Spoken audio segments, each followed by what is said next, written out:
Ladies and gentlemen, welcome to my music studio and Happy New Year to all of you in case you watch this video right after its release. I have something very special to you. Today we're gonna take a look, I'm gonna play for you sets of variations that probably 99% of you have never heard about. It's Kachelverzeichnis 24. That's a piece that Mozart composed when he was 8 years old. And it's combined with another set of variations that I'm not going to play today, Kachelverzeichnis 25. Both of these pieces he composed when he was on his tour, so to say, in the Netherlands as a very young child. And he probably played this for the royal family. Always wonder, like, the instrument he played this on, would that be still in the collection of the royal family? It would be very interesting actually to see it as true or not. I mean, maybe the instruments are known, I just don't know about it. But anyways, you know that I am working and preparing and actually executing the performance of the entire Mozart, not variations, keyboard works. We would say today works for piano, but there is a whole story to that, why that is not really the case. But that's a topic for another video, and I've made videos on that in the past.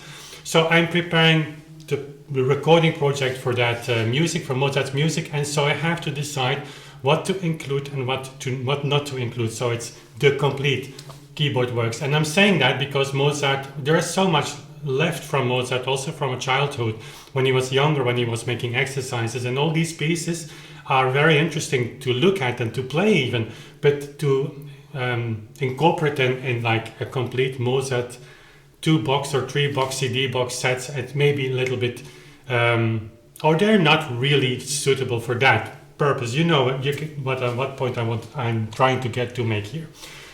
But I was playing the variations again just to see how they feel and to prepare them for recording and to look at the tempos and things like that. And I came back to these two early sets of variations that originally I had not included. So I didn't plan, so to say, to include them in the recordings. And then I played again through them and I was thinking like, but this is actually very nice music. Yes, you can hear that Mozart was still very young, but there is something into this music. There is something to this music that really is worth not only playing today for you. I'm going to play the Kachelverzeichnis 24, but also to have them on the CDs. So I decided to just record these sonatas, these variations as well. And I think after playing them that you will, I hope at least, that you will agree with my decision. Before I play, I want to make like a small announcement, and it's because of this release of the second book of the Well-Tempered Clavier. That's of course Bach, but I'm sharing that with you. We are shipping this week. So this recording, if you want to have it still and you want to be part of this first release, there is a discount code in the description. Be aware it will be only valid for a limited amount of time, probably just 24 hours. I'm making this insert because I'm extremely proud of this recording. Well, proud is maybe not the word, but the second book of the Well-Tempered Clavier, I've listened to it a lot of times because with the editing I made some very stupid mistakes, and it was Murphy's Law.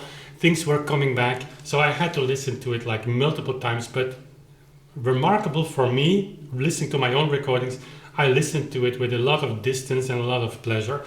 Actually, I wouldn't change one note when I would redo it. So together with the first book, this is the first book. I mean, if you want to have it, if you want to listen to it, you also get the Bandcamp code, so you get everything, high resolution, digital, MP3, whatever you want. And which is very cool from our designer, you know, this is the rosette. People ask like, what is this? This is a symbol of the clavichord.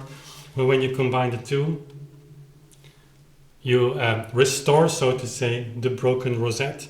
But the broken rosette is also restored when you open the CDs, of course. So anyways, all of that you'll find in the description box. But for now, let's just go to the Kachelverzeichnis 24, composed in The Hague or Amsterdam before the 7th of March 1766. And I like that date because before the 7th of March could be the 6th of March, and the 6th of March is my birthday. So I keep telling myself that Mozart wrote this piece especially for me. No, just kidding. So I'm gonna play the entire variation set at our 8 variations, so the piece is not too long. There is no tempo indication, I mean, in the sense of metronome mark, to my knowledge, so I just take a tempo that I think is appropriate for this piece. Follow the score, it's very interesting to do so. The notation is very interesting. We're not diving into the notation today too much, but just this. It's 2-4, and with 2-4, and especially this time, but also for Bach and also for later music, I mean, even as late as to Chopin and later, I would say Brahms, Tchaikovsky, 2-4 oftentimes is 4-8. And you can see that, I'm going to touch upon that maybe later after the performance, in the notation. So many of these also final movements of Mozart sonatas, Haydn sonatas that are indicated with presto, and people play today like insanely fast as I can, which oftentimes do not even match the metronomizations that we have from that time, because it's, so to say, much faster even. These pieces are to be seen in 4/8 oftentimes, and in this case it's like super obvious. Enough talking, let's play.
that's all it was. I mean, 9 minutes of music, if I'm not mistaken, here, following my stopwatch. So, if you want to hear Die Krachtversagens 25, I'm more than happy to do that also for you in the next video. But just a few things about the notation. I was saying like 2/4, how can you see that? If you download the score, in case you don't have it, it's on IMSLP, and even the Neue Mozart Ausgabe, so the Berenreiter Urtext is there digitally, which is actually incredible. You can just access that for free, which is obviously one of the best editions you can have. And just look at the score, just for your own education, so to say, as a musician, and regardless on what level you play, it's important that you learn to understand the notation, like how do you play a piece? How do you see, here is no metronome mark. And then you see this 2/4 time signature, and just page through the score. At the beginning and the first, so in the theme, you might say like, okay, there is not so much indication to me for knowing that it is a 4/8, and a 4/8 is not just a doubling of the quarter notes. It's like you give emphasis to the eighth note. So the eighth notes are the beats of the measure, which means the eighth notes become a little bit more heavy. They become a little bit more slow. But if you page through the variations, already the first variation, you see all these articulation bows. Of course, you can play that heavy and then the music becomes like very heavy. But if you put it into like the context of the measure, you have an emphasis on the eighth note, so that's an indication. You already see there like Mozart was thinking from an eighth note perspective. So the beat is, and then the second variation, all the syncopation, you can say, okay, but you don't have that also when you have the quarter note as a beat. That's true, but it's about the complete context.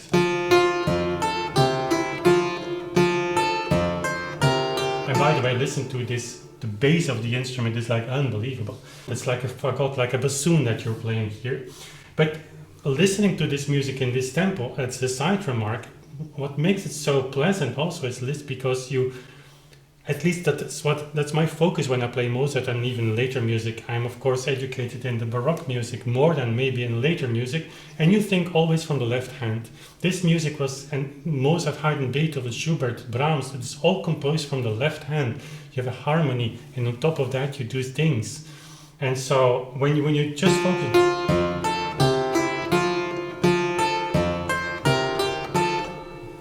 One of the things I'm convinced of that people sped up tempos so much is not only because virtuosity and things like that, but also the focus on the melody and this tension of the long bow. How many times you hear people say, even Baroque performance, yeah, but you have to feel the bow. That's so modern approach. And then of course you are like reaching out for the last note of the sentence, and then tempos go up, and you forget that everything starts in the harmony, which is very simple here, but very pleasant. I mean, the most natural harmonic connections is 1-5-1, you know. But back to 2/4. Here we hear very clear this interaction on the eight notes. It's not.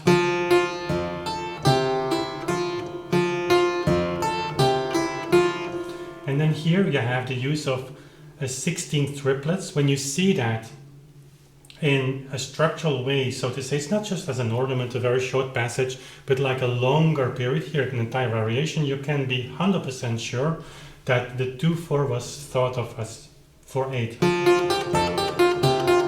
So these fast notes do not indicate that you have to play faster and faster because you have fast notes. Using a faster note means like a slowing down of the tempos. And the reason why using fast notes is, of course, you have multiple reasons, but it's also an articulation. The next variation, for instance, have 30-second notes. Imagine that Mozart would have used 16th notes and quarter notes in the bass. That would have been a different piece, like much heavier, much more legato, so that the articulation of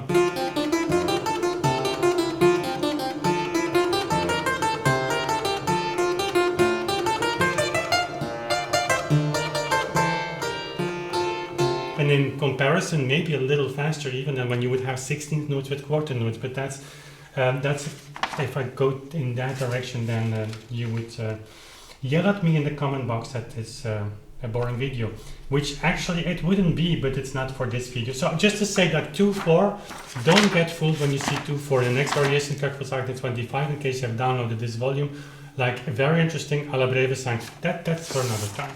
And then the instrument, well, it really intrigues me to know what instruments they had back then in the Netherlands.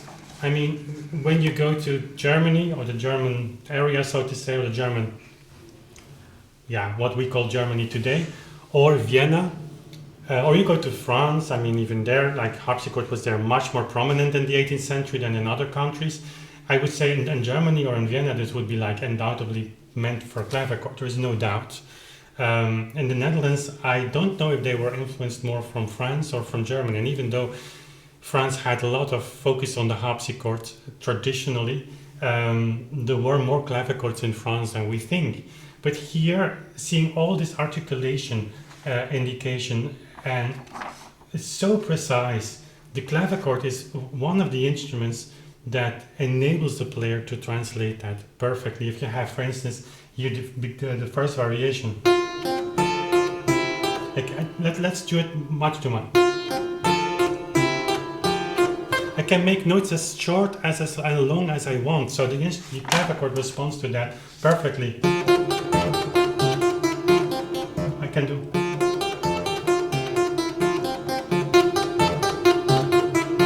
So you see the language, so to say, that Mozart is using, it was taught from the clavichord's DNA, so to say. If you have to document, well, let's say, if you have Mozart, Haydn, Beethoven, and you have to document which of these musicians were most closely attached to the clavichord based on what we know from the literature, so their letters, whatever it exists from that time, it's Mozart. Mozart was connected to this kind of clavichord his entire life. He was selling those instruments even until late in his life. Haydn, we know that Haydn played on the clavichord a lot, and Beethoven, actually we know it very well as well, even till this last year, which was surprisingly because he didn't hear that well. So the clavichord, if I play Mozart on the clavichord, for those of you who are maybe a little bit surprised, is not all that strange. It's very close. Mozart only had a piano in 1782, which is in his short life already at the end of his life, closer to the end of his life. And even then the clavichord was still there. Okay, so this was a piece that I really wanted to share with you. The other one, Kwartaalsagte 25, I will be more than happy to do so. I have to look at the music a little bit more closely, but it's of the same quality and maybe even a little bit more interesting. And again, you can say, yeah, but there is not so much variation, not so much contrast. There is not a variation in minor. Yeah, all true. He was 8 years old, don't forget that.